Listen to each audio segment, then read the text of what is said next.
ভিডিওটা দেখেন আগে, তারপর আমি কিছু কথা বলতেছি।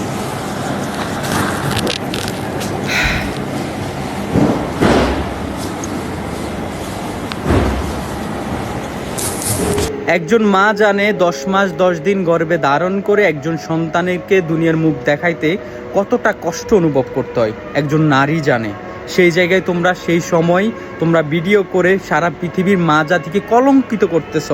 আমরা মা জাতিকে সম্মান করি, সেই জায়গায় তোমরা মা জাতিকে কলঙ্কিত করতেছ। এই ছেলেটা কতটা নির্লজ্জ, এই কেমন বউ ব্যবসায়ী আপনারা বলেন। বউ ব্যবসায়ী দেখেছি আমরা বিভিন্নভাবে, একজন মা গর্ভ অবস্থায় কিভাবে ভিডিও করে আপলোড করে, সেই জায়গায় তার ডেলিভারি হবে কিছুক্ষণ পরে, সে এখনও লাইভ চালু করে রাখছে, এখনও সে ভিডিও তৈরি করতেছে। আমি জানি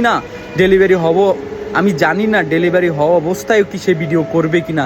যদি এমনটা হয় পৃথিবীতে আবারও গজব নাজিল হবে। আল্লাহ তুমি এদেরকে হেদায়েত দাও, না হয় তোমার গজব দিয়ে এদেরকে ধ্বংস করে দাও।